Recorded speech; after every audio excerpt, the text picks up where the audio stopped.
Assalamualaikum warahmatullahi wabarakatuh. Salam sehat kepada semua yang menonton video ini. Pada kesempatan ini saya akan bercerita mengenai manfaat talent mapping di organisasi. Adapun tujuan daripada presentasi ini adalah saya akan coba share materi hari ini.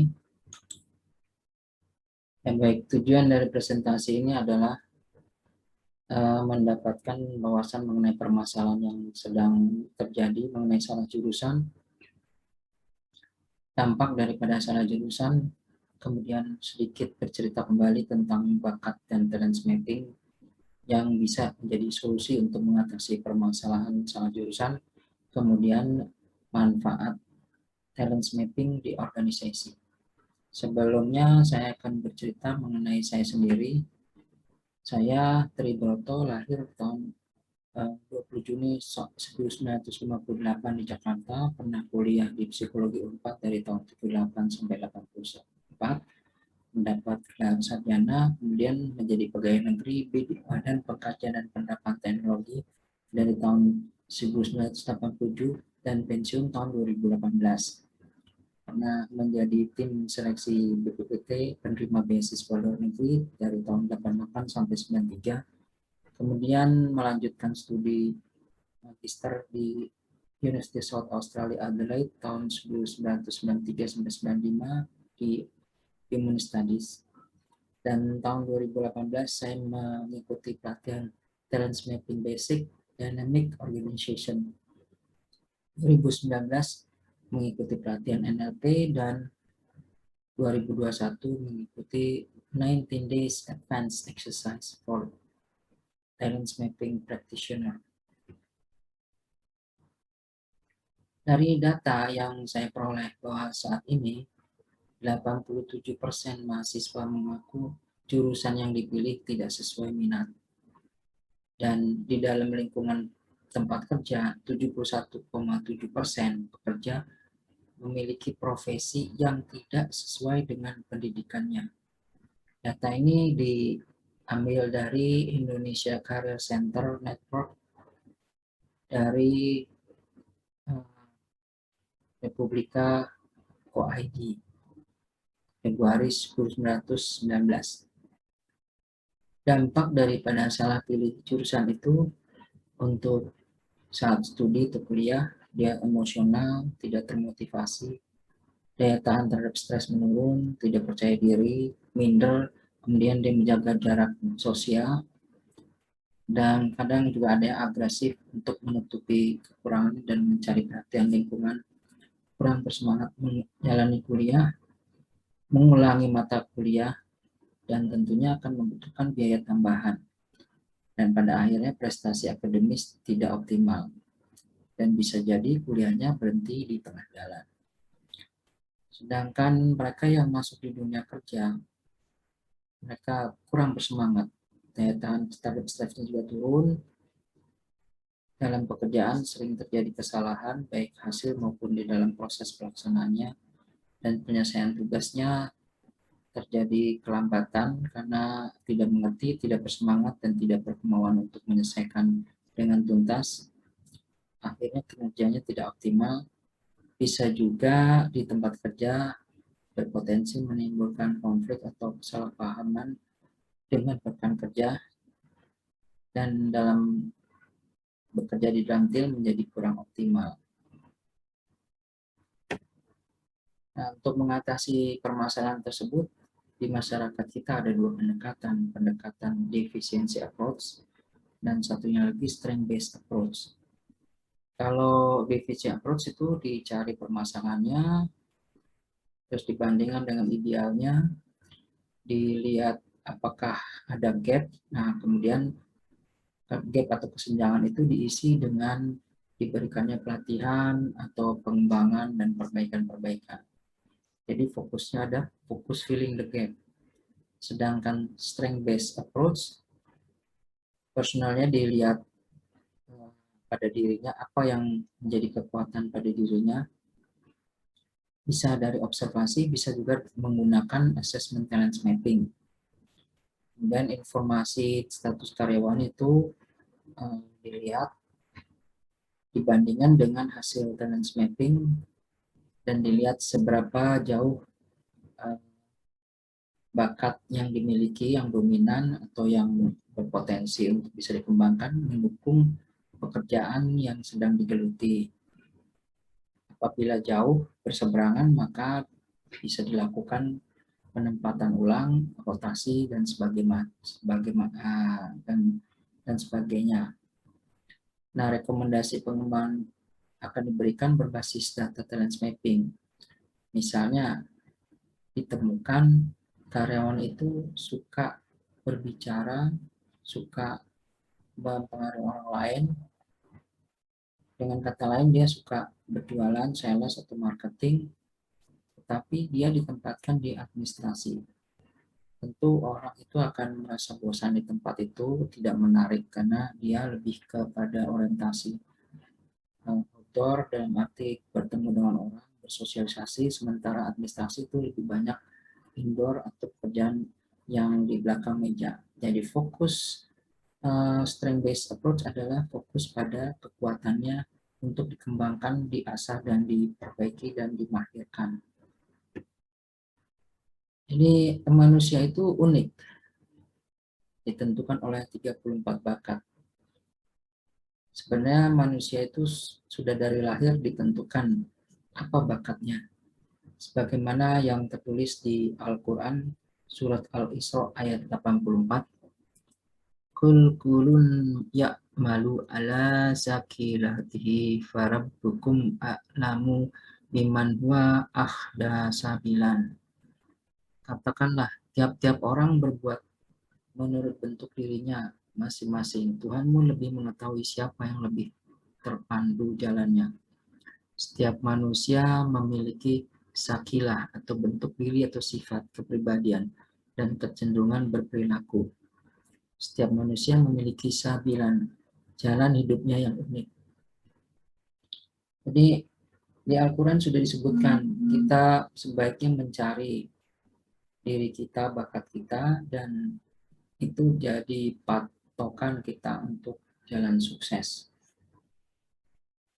Definisi bakat menurut Donald of Clifton, seorang profesor psikologi dari Nebraska, Lincoln University, dan juga founder dari Gallup Organization, dia memberikan definisi mengenai bakat adalah pola pikir, perasaan, dan tindakan yang alami, muncul berulang-ulang dan dapat digunakan untuk sesuatu yang produktif.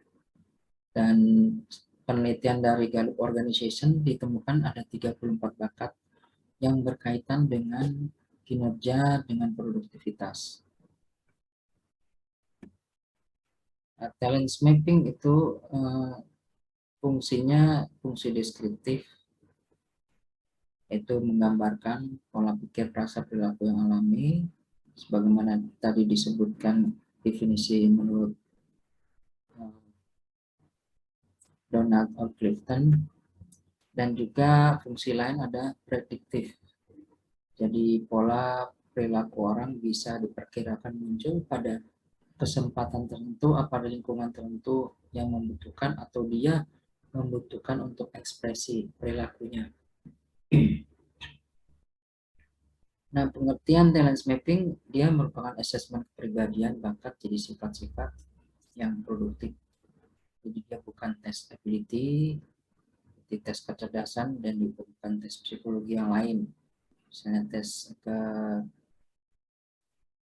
kepribadian dengan Bartek atau misalnya dengan tes Pauli dan sebagainya. Dan metode talent mapping adalah self assessmentory, jadi mengisi sendiri kuesionernya oleh orang yang akan dianalisis talent mappingnya, dan hasil talent mapping itu bisa digunakan oleh secara individual, baik anak, dewasa maupun manula. Pada anak itu di usia di bawah 16 tahun dilakukannya dengan observasi intensif terhadap perilaku atau rangsangan dari luar, dan menjelang dan 16 tahun ke atas sudah dikatakan sebagai relatif yang menetap. Sedangkan yang manula adalah mereka yang masih belum menemukan apa passionnya, jadi bisa menggunakan talent mapping ini untuk mengetahui di mana kekuatan dirinya. Sedangkan untuk pengguna kelompok itu bisa untuk pasangan suami istri, bisa untuk mengetahui karakter masing-masing dalam rangka untuk lebih memahami masing-masing sehingga ada pemahaman atau penerimaan terhadap kekuatan dan keterbatasan yang dimiliki masing-masing sehingga ada keharmonisan, ada saling pengertian. Kelompok orang tua dengan anak ini dalam kaitannya dengan proses pendidikan, misalnya guru terhadap anak atau orang tua juga terhadap anaknya sendiri untuk mengetahui karakter anaknya sehingga ada perlakuan tertentu terhadap sifat-sifatnya. Kemudian komunitas itu bisa instansi, bisa swasta, dan masyarakat pada umumnya. Jadi talent mapping fokus pada kekuatan dan mensiasati keterbatasan.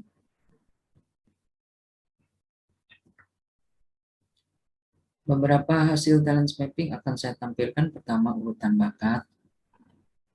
Dari 34 itu nanti akan terlihat komposisi dari 34. Apakah di nomor 1 communication atau communication di nomor yang lain atau di belakang. Dan untuk versi dari pandangan talent mapping yang dimaksud dengan fokus pada kekuatan adalah melihat bakat yang 1-7, kemudian penunjang 8-14, yang bisa juga masuk ke dalam 1,1-7, tapi bisa juga mendukung dinamika urutan bakat 1-7. Kemudian perlu diperhatikan juga urutan bakat yang di belakang yaitu 28-34 sebagai bakat yang disebut keterbatasan. Orang lain mengenalnya sebagai kelemahan. Ini mengingat talent mapping berorientasi pada kekuatan dan mensiasati kelemahan atau keterbatasan, pengembangannya sebaiknya difokuskan pada bakat yang 1-7, sedangkan keterbatasan disikapi sebagai sesuatu yang bagian dari dirinya harus diterima, dan kalau memang dibutuhkan bermitra dengan orang lain yang punya bakat yang Anda miliki atau yang ada pada posisi yang terbatas, 28-34. Berikutnya adalah peta bakat.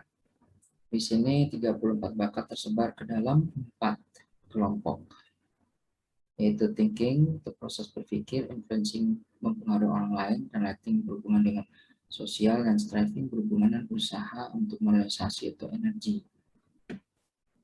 Kemudian ada potensi kekuatan.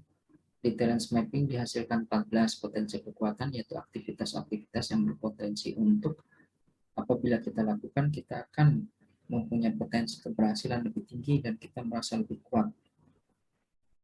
14 ini hasil daripada kombinasi minat dengan bakat dominan 1-7 dan bakat sampai 14.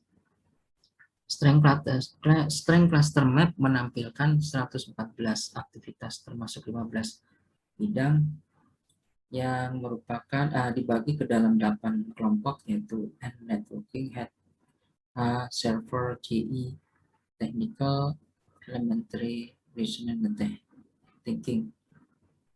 Nah, ini sudah saya jelaskan di video sebelumnya mengenai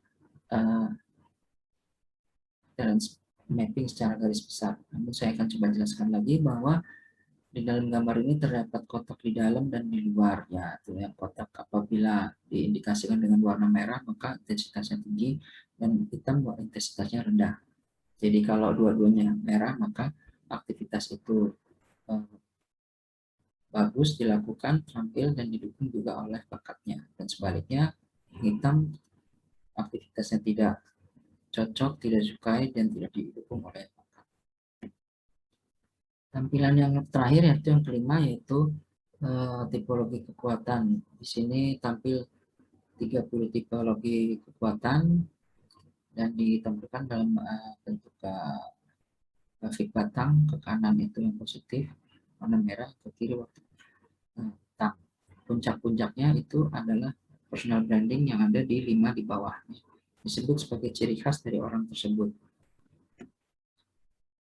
Nah, talent mapping di organisasi itu bisa dimanfaatkan misalnya untuk rekrutmen, untuk pemetaan sumber daya manusia, bagaimana posisinya, untuk pengembangan sumber daya manusia dan perencanaan karir maupun pensiun. Misalnya untuk rekrutmen, sebelum kita memilih calon karyawan, kita bisa menentukan dulu kriteria apa yang kita kendaki dikaitkan dengan job yang akan kita isi atau dibutuhkan. Misalnya untuk mencari job marketing, kita tentukan misalnya bakat-bakat yang dominan, misalnya communication, kemudian writing, presenting, itu untuk aktivitasnya. Kemudian di area-area di peta bakat itu area influencing banyak yang merah atau kuning sebagai indikasi daripada bakat urutan 1 sampai 7. Kemudian di area relating bisa juga ada areanya merah, juga sebagian mungkin di thinking, dan dilihat apakah nanti ada area-area influencing dan area di networking. Nah, kalau itu banyak berarti punya kemungkinan lebih besar untuk berhasil di dalam marketing. Berbeda dengan kita kalau mencari orang-orang yang untuk keperluan administrasi, karena area-area striving bisa lebih banyak isinya. Influencing tidak harus banyak, sedikit saja, ya, sehingga dia orangnya itu betah untuk berada di aktivitas yang indoor. Ya, bisa diperkuat dengan wawancara untuk mengetahui lebih dalam lagi. Kita bisa mengetahui initiate state-nya, dan mungkin juga mengetahui functional state-nya apabila dia ditempatkan di pekerjaan tertentu, atau apabila dia sudah melakukan pekerjaan tertentu dengan fungsi-fungsi pekerjaan tertentu.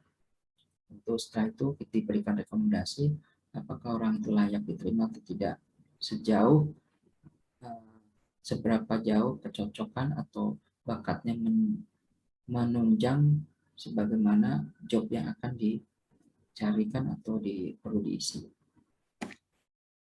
Untuk aspek konseling dan coaching ya di dalam pengembangan sumber daya manusia itu talent mapping bermanfaat. Misalnya di organisasi ada permasalahan, misalnya orang itu tiba-tiba agresif atau misalnya tidak termotivasi, coba dipanggil untuk mengadakan konseling, dilihat apakah ada kesalahan di dalam penempatan bekerja.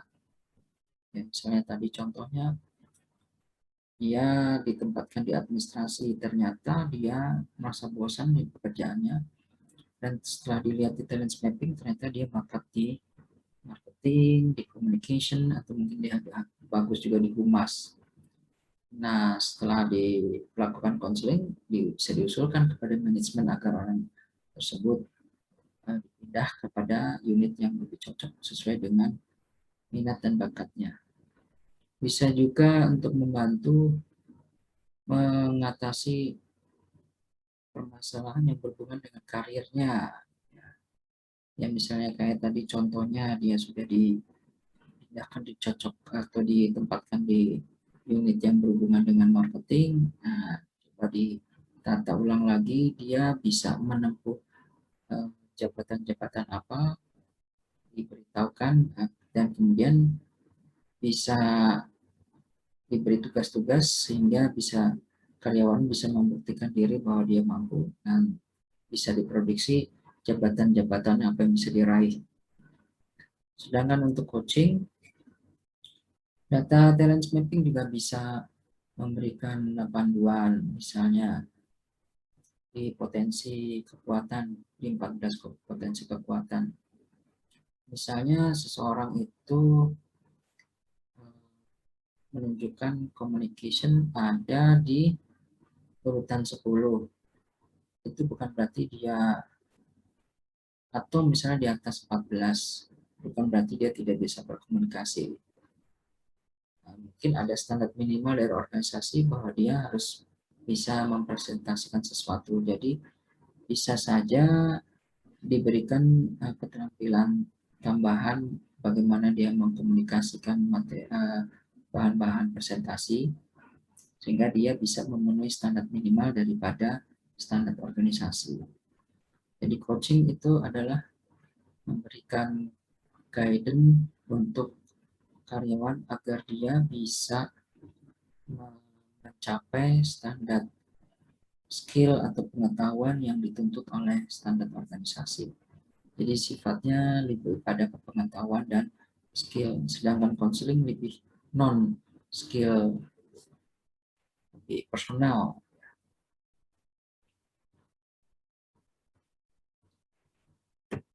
Di area pengembangan sumber daya manusia itu misalnya data talent mapping bisa untuk analisa kebutuhan dalam arti subjektif. Ya seperti contoh tadi misalnya communication bakatnya ada di atas 14 urutan di atas 14 atau 14 atau 13 atau mungkin di belakang.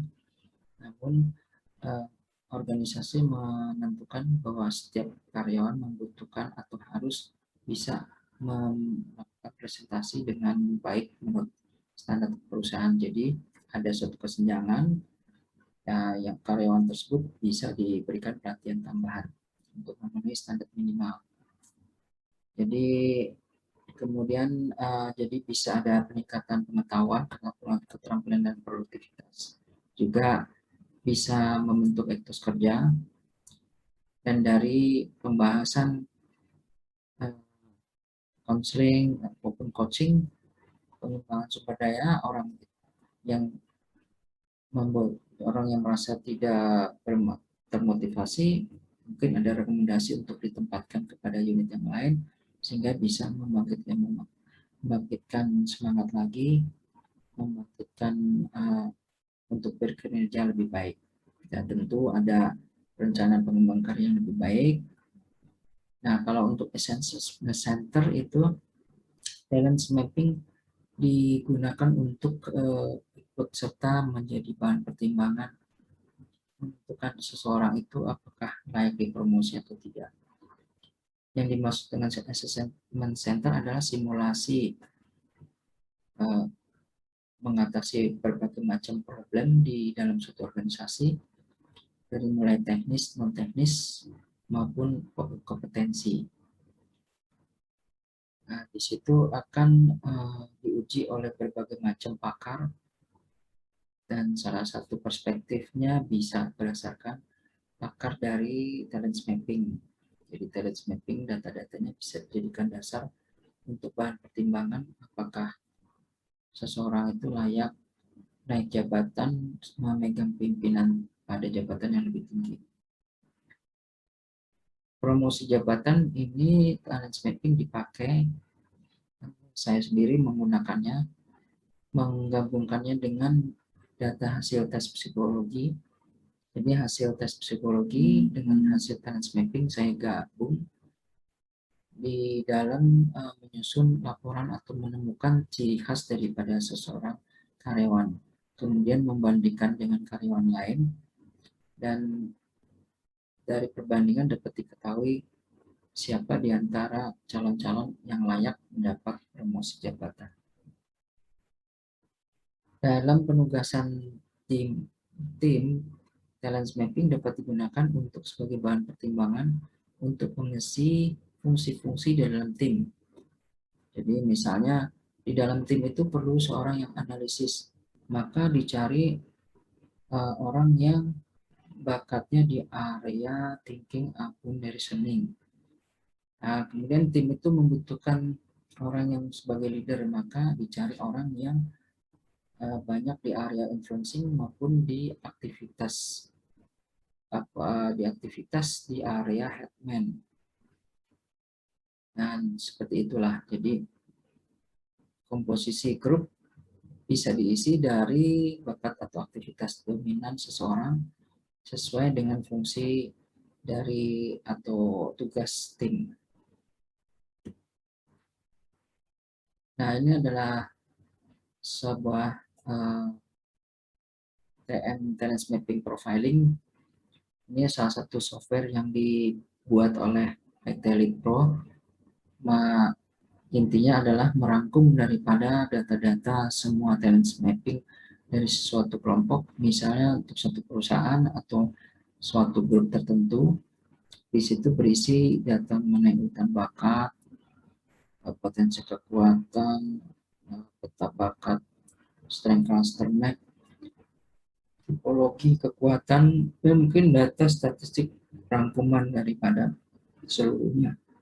Ini bermanfaat sekali buat manajer atau manajemen untuk bisa dengan cepat untuk melihat profil dari karyawan tertentu atau membandingkan dengan karyawan lain dalam rangka untuk mutasi atau penempatan atau untuk kenaikan jabatan. Ini sebagai tools yang bagus sekali, bisa diakses dengan cepat setiap saat. Baiklah, itulah masukan atau penjelasan saya mengenai talent mapping yang bermanfaat ada di organisasi. Wassalamualaikum warahmatullahi wabarakatuh.